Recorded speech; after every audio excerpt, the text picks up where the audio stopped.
Que a tarefa da educação é gerar autonomia. E a geração da autonomia, isto é, a capacidade da pessoa procurar, dela construir-se e construir a comunidade onde ela está conectada à ideia dela lidar com aquilo que importa. Se assim, mas você diz que ela vai lidar com aquilo que importa, então eu só vou ensinar aquilo que o aluno quiser aprender? Não, você vai partir daquilo que ele já sabe para chegar onde ele precisa saber.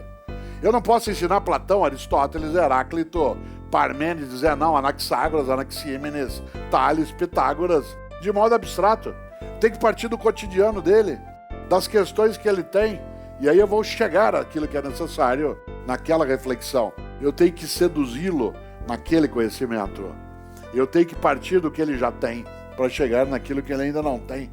A minha tarefa não é o de um ensinante, mas é de um curador ou uma curadora, no rádio, na TV, dentro daquilo que a gente faz na empresa, é levar as pessoas, a partir do que tem, chegar àquilo que é necessário para ela e para a comunidade. Salve família, sou o Thiago Torres, mais conhecido como Chavoso da USP, e hoje eu convidei o professor da Unicamp, Silvio Galo, para nós trocar uma ideia lá na Biblioteca Pública Alceu Amoroso Lima sobre como que o conhecimento está se transformando aí e a forma de passar ele para as pessoas nesses últimos anos, certo? E aí, Thiago, você tá bem? Tranquilo? Maravilha. E aí, conta um pouco pra gente dessa sua experiência na universidade, como é que está sendo? Sempre estudei escola pública, né? Escola pública estadual, passei na USP, na minha primeira tentativa, o que eu falo, né? Infelizmente é uma exceção, a regra. E aí eu tô lá, desde 2018, nessa considerada aí uma melhor universidade da América Latina, com todo respeito à Unicamp. Tem essas gracinhas que eu faço com os parceiros lá da Unicamp, né? Que eles falam, não, a Unicamp é melhor. Em muitos pontos é mesmo, assim, sabe? Tipo, a USP, infelizmente, ainda é muito elitista. Não que a Unicamp não seja, né? Mas é isso, a gente tá lá dentro, eu falo a gente, né? Eu e outras pessoas de periferia, de escola pública, lutando para melhorar, né, aquele espaço. Ainda tem muito trabalho pela frente. Eu tô lá, né, cursando Ciências Sociais, né? E quero sair de lá para ser professor de escola pública, de Sociologia. O interessante é que nesse período todo que eu estou na universidade, primeiro como estudante, depois que fui para uma universidade privada também como professor e depois para a Unicamp como professor, é muito interessante ver a transformação pela qual a universidade tem passado, e eu diria que principalmente nos últimos 10 anos. Eu hoje não reconheço a Unicamp na qual eu trabalho em relação àquela que era a Unicamp que eu trabalhava nas décadas anteriores. E é muito bacana, eu estou muito empolgado com isso tudo, porque essa transformação se faz justamente porque a gente tem muito mais gente da periferia na universidade pública, muito mais jovens negros na universidade, que era muito branca até então, e muito mais pessoas de outras orientações sexuais, que não as orientações binárias, né?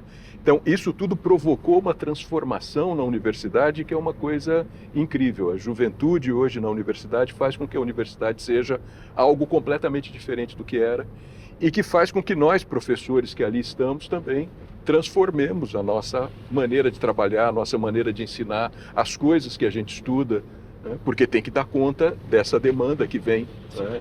E por mais que você tente atender essa demanda, não é simples, né? Mas é muito interessante, nos força a, por exemplo, ir ler, no caso da filosofia, autores africanos, autores da diáspora africana, coisa que a filosofia sempre ficou numa pegada puramente europeia, né? Mulheres, autoras femininas, feministas, né? E a filosofia sempre foi muito machista. Então a gente vive um movimento hoje que é um movimento que, para mim, é muito empolgante de acompanhar como as coisas vão se processando. Legal que você tem essa visão, né? Porque, pelo menos na USP, muitos professores não têm. Não sei como na Unicamp, eu vou até pedir para você falar disso, porque muitos professores que eu vejo querem, resistir a essa mudança, né? eles meio que se incomodam de ter que mudar o seu currículo, de mudar como eram as coisas desde sempre, né? Não, na USP a gente vê muitos professores que não querem se atualizar, eles não querem colocar autores negros de forma alguma. Eu não li um autor negro na minha graduação até então. Como eu falei, eu estou há 5 anos e meio lá, a gente não leu nenhum autor negro. A gente leu um autor indígena numa matéria de antropologia, mas é isso, todo o resto é branco, homens 60%, ou até mais, né? Até a última conta que eu tinha feito. Talvez a Unicamp sempre teve uma proposta um pouco mais aberta do que a proposta da USP, um pouco menos elitista do que a da USP, o que não significa, como você comentou antes, né? O que não significa que não seja elitista, porque a universidade pública no Brasil é elitista, né? Infelizmente. Mas a gente tem uma abertura um pouco maior, e eu acho que esses movimentos, mas que vieram muito também da pressão dos estudantes, né? Então, por exemplo, toda a questão da Unicamp ceder e começar a trabalhar com cotas veio por conta de mobilização dos estudantes que pressionaram a universidade, pressionaram a nós, professores, os servidores, a discutirem a problemática das cotas até a gente chegar nessa dimensão das cotas. E é com a chegada da população preta na universidade que se vem também a demanda por buscar outras epistemologias. Claro que alguns professores são absolutamente refratários a isso, né? Mas outros professores procuram, de alguma maneira, dialogar com essa questão, né?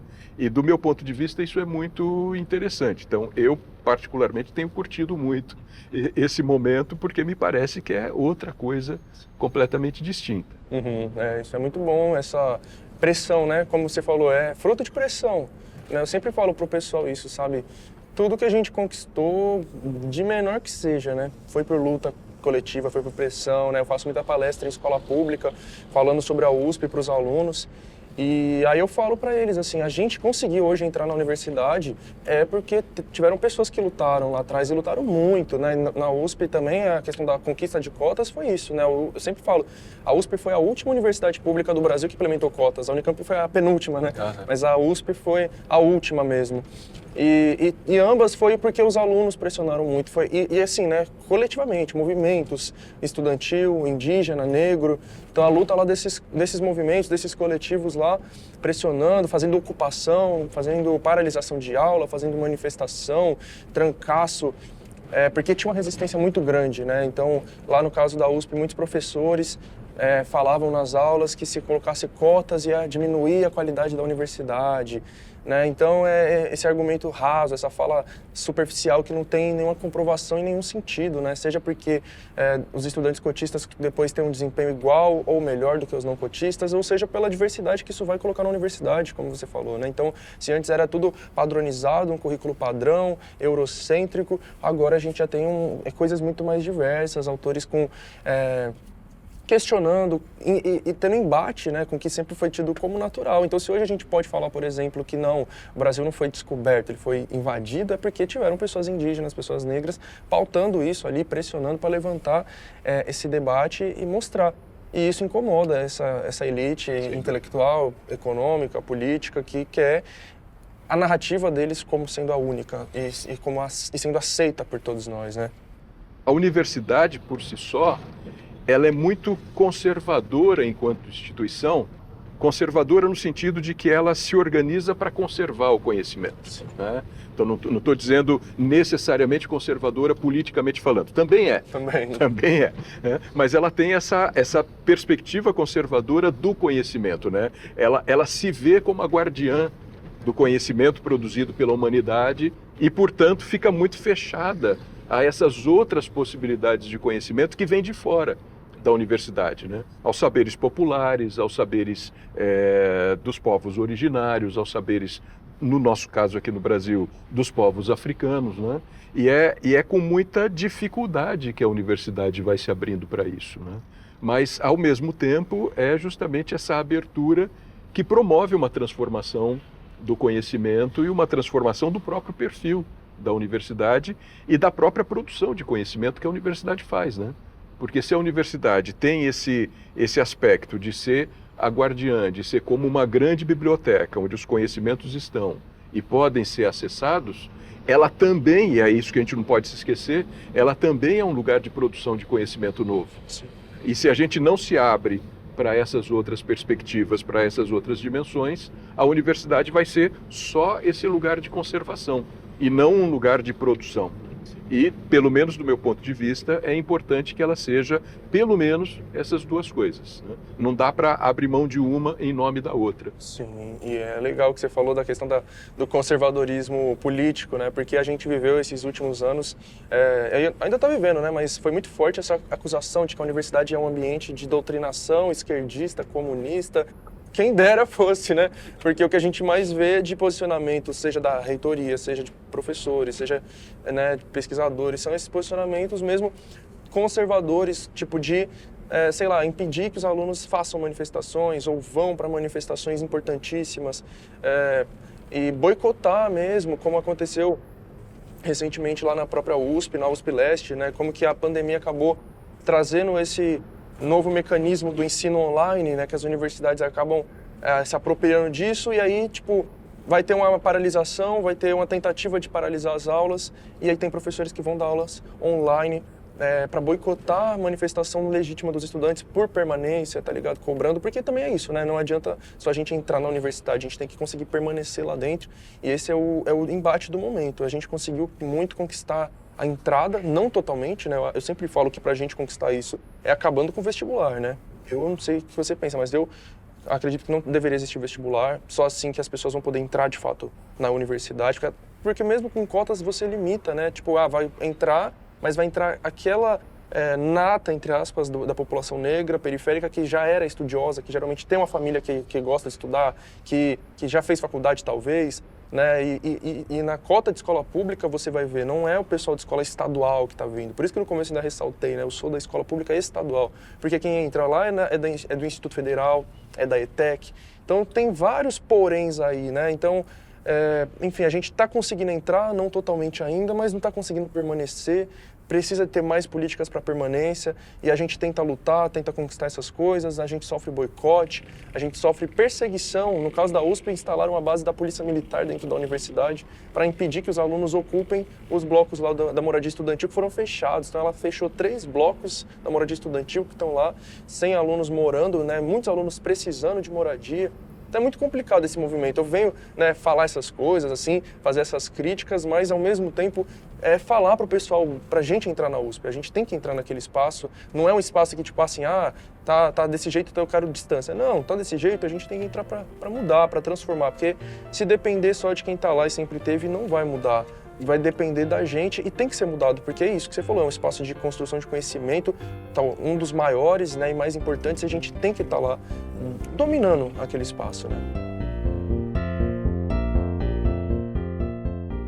Qual é a mais antiga plataforma de ensino à distância? Livro. Mas ele foi inventado para isso. A plataforma pode ser papel, pode ter sido papiros, pode ter sido pergaminho, mas o livro de página, de rolo, seja o que for, é a mais antiga plataforma à distância. Você levava para casa, para onde você estava. As tecnologias, elas trouxeram hoje outras plataformas. Essas plataformas, elas são concomitantes. O livro não desapareceu. E você gosta de livro, eu também gosto. Mas eu também gosto daquilo que aparece na rede. Vai mudando, eu vou tendo convergência de mídia, vou acessando no meu mobile a aula que está no YouTube que você lembrou, a aula do Cortella que aparece em algum lugar. Mas eu também vou ao livro. O que a gente tem hoje, que eu acho que é o futuro, é uma concomitância. Isto é, uma simultaneidade dessas plataformas. Ninguém lê só um livro. Também assiste o Café Filosófico. Também vê programas e vê noticiário. Também vê entretenimento. Também ouve rádio. Também vai ao cinema. Nem formatofobia. Nem formatolatria. Nem a adoração do mundo digital. E nem a recusa a ele.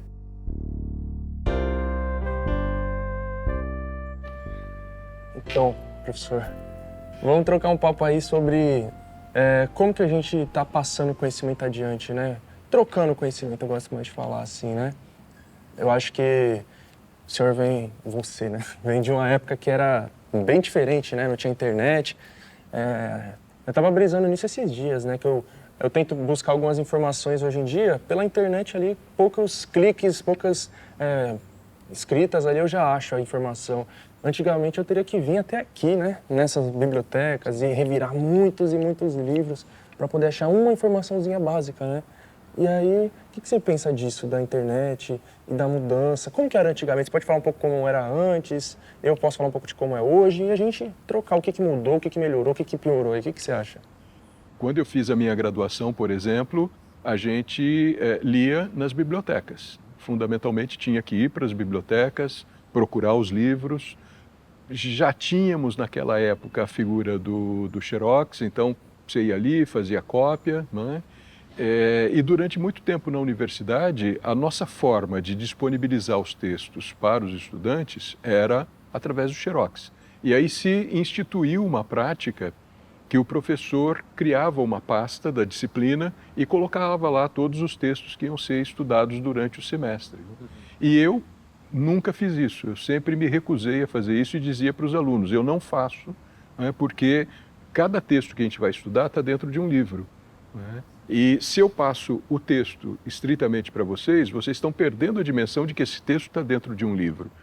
Porque muitas vezes vocês pegam um livro e aquele capítulo que eu estou indicando não interessa muito para vocês, mas vocês encontram um outro que interessa mais naquele mesmo livro. E esse livro está lá dentro da biblioteca. Você passa pelas estantes da biblioteca para buscar aquele livro, você vai descobrir um outro que te interessa, né? Mas, por outro lado, as pessoas se afastaram muito dos livros, né? A gente vê muitas pessoas que não faz muita mais questão de ler um livro, só ler coisas curtas, né? Então eu que estou produzindo conteúdo na internet, eu acabo sofrendo com isso, né? Porque eu sou youtuber, como dizem, influencer, mas ao mesmo tempo eu sou um estudante universitário, então eu vejo ainda mais um estudante de ciências sociais, né? Então a gente está ali lidando com ciência mesmo, e é coisa séria, é coisa criteriosa, é coisa metodológica. E quando a gente vê como que as coisas se tornaram rasas, né, em alguns pontos acaba desanimando também, porque as pessoas estão preferindo ouvir qualquer um, falando qualquer coisa, sem base nenhuma, do que às vezes ouvir alguém que é especialista naquela área. Só que aí vai ter uma questão, né, esse especialista, como que ele está falando, né? Aí eu acho que é outro tópico aí para a gente abordar. Como que as coisas estão sendo faladas, está sendo atrativo, está sendo acessível. No caso específico da filosofia, que é a minha praia, a gente tem uma dificuldade adicional, né? Porque a filosofia é um trabalho com pensamento, é um trabalho de pensamento, e é um trabalho ao qual a gente tem acesso aos pensamentos fundamentalmente pelos livros. E o tipo de leitura que a gente faz e o tipo de raciocínio que você desenvolve enquanto está lendo ou enquanto vai escrever sobre aquele assunto demanda algo que na filosofia a gente chama de paciência do conceito, né? O conceito não se entrega para a gente de imediato, né? É algo que demanda todo um trabalho, né? Todo um trabalho do pensamento mesmo, de como você entra no pensamento do autor, como é que você, com o tempo, começa a pensar junto com ele, e como é que você desenvolve o seu próprio pensamento a partir desse movimento de pensar junto com ele primeiro. E isso demanda uma certa paciência, demanda um tempo, demanda muita prática, claro, como em qualquer atividade que se faz, né? Então, a filosofia pede um pouco esse tipo de trabalho mais lento, digamos assim. E quando a gente vai para a internet, quando a gente vai para as redes sociais, a gente vê justamente o contrário disso, né? Então, ao mesmo tempo, a gente também tem muitas pessoas que trabalham com filosofia hoje dizendo que a internet, as redes sociais são a desgraça da filosofia, que a filosofia vai morrer, né? Que não vai ter mais lugar para a filosofia porque as condições materiais são totalmente diferentes. Eu particularmente discordo disso, né? Porque se a gente pensa numa figura-chave para a filosofia, que foi Sócrates lá na Antiguidade Grega, Sócrates fazia filosofia conversando com as pessoas na praça do mercado de Atenas. Então, ele não foi alguém que escreveu textos, não, ele ia para a praça e pegava um sujeito e começava a discutir um assunto e desenvolvia esse assunto, e era isso a prática da filosofia. A internet hoje representa aquilo que na Atenas, 500 anos antes de Cristo, era a praça do mercado, é onde as pessoas estão. Agora, a gente que estuda, a gente usa a internet já para propagar, para divulgar, para fazer com que isso chegue em mais pessoas, né? Isso é muito importante, a gente tem que compartilhar o conhecimento com o máximo de pessoas, de uma forma simples, acessível, e depois fazer essas pessoas irem para a universidade também, para continuar esses estudos, para se aprofundar, porque foi o que aconteceu comigo. Eu assistia canais de pessoas que faziam ciências sociais também na universidade e eu falei, agora eu quero me aprofundar mais. O que eu estou vendo aqui no canal dessas pessoas é muito importante, mas é meio que a ponta do iceberg, né? Eu quero me aprofundar. E aí você vai para a universidade, ou não necessariamente, vai ler livros, vai se aprofundar nesses conteúdos aí, né? Você diria que esses canais são uma espécie de introdução, então? De chamar a atenção da pessoa, a pessoa se ligar naquilo, se interessar por aquilo e a partir daí procurar outras coisas. Então, tem canais que têm um propósito de ser mais conteudista, né? De fazer uma formação mesmo. Então, canais que vão ser canais de aulas propriamente. Agora, o meu canal e de outras pessoas é mais que uma porta de entrada, tá ligado? A gente quer puxar essas pessoas para um assunto que elas talvez nunca tenham visto antes, falando de coisas do dia a dia delas, né? Claro. Então, a gente vai pegar um problema, eu, no meu caso, da vida da periferia, violência policial. A partir disso, você vai pautar tanta coisa, tá ligado? Populismo penal, desmilitarização, encarceramento em massa, genocídio. Então, você vai puxando esses assuntos que estão ali no dia a dia da população e vão indicando conteúdos para elas continuarem estudando, que é uma coisa que eu faço, que eu acho muito importante. Qualquer vídeo meu que você vê no meu canal, eu coloco lá referências bibliográficas. Aí tem um monte de recomendações de livros, de textos, artigos, documentários, para o pessoal entender que aquilo ali é a superfície do assunto. Continuem estudando. Eu acho que isso é muito importante de falar para o nosso público, né? O assunto não para por aqui e eu não tirei isso da minha cabeça, né? Tem um lugar ali para vocês continuarem se informando. O professor não é o dono do conhecimento na sala de aula. Ele está lidando com uma série de pessoas que trazem uma miríade de conhecimentos que estão fora da instituição escolar, da instituição universitária, né? E que são tão importantes quanto os conhecimentos que encontram abrigo na instituição escolar, né? E tentar promover esse diálogo entre esses conhecimentos me parece aquele que é o nosso grande desafio hoje. Eu concordo totalmente. Acho que as gerações aí, elas têm que achar essa forma de se conversar mais, porque a gente vê preconceitos, né, de ambos os lados. Os mais novos olham os mais velhos, fica aquele, o chamado etarismo, né? Tipo, essas pessoas que não sabem usar a internet, não sei o quê. E os mais velhos, às vezes, olham para os mais jovens também, como, hoje tudo tá perdido, essa geração tá perdida, e essa música que eles ouvem hoje é uma porcaria, e é complicado, né? Tem que ter mais diálogo mesmo. Agradeço aí pelo papo. Muito obrigado aí por você ter aceito o meu convite. Um grande prazer, Thiago. Muito bom conversar contigo. Muito bom. A última coisa que quero lembrar é exatamente, primeiro, não esquecer, né, do Lewis Carroll. Para quem não sabe para onde vai, qualquer caminho serve. Em segundo lugar, lembrar que a ideia de importar é aquilo que você leva para dentro, que você guarda, que fica contigo. Tal como um dia Drummond, no seu poema Memórias, termina dizendo: pois as coisas findas, muito mais que lindas, essas ficarão. E o conhecimento, ele é algo que é vivo, ele não pode ser congelado. Por isso, desejo que quando cada um e cada uma de nós olhe a nossa tarefa na formação nossa e de outras pessoas, que a gente seja capaz de fazer algo decisivo, que é uma biópsia do que fazemos. Há pessoas que quando falam sobre formação e educação, só fazem autópsia. Só identifica a causa-mortes. E isso de nada nos adianta. É preciso fazer autópsia, jamais. É preciso fazer biópsia. Na autópsia você só diz, não funciona, não dá certo. Na biópsia você pega uma coisa viva, vê o que ela tem de problema e procura corrigi-la para ela continuar viva. Por isso, a era da curadoria exige cada vez mais biópsia e menos autópsia. Se você não tem dúvidas, é porque está mal informado, por isso pergunto eu, alguma dúvida?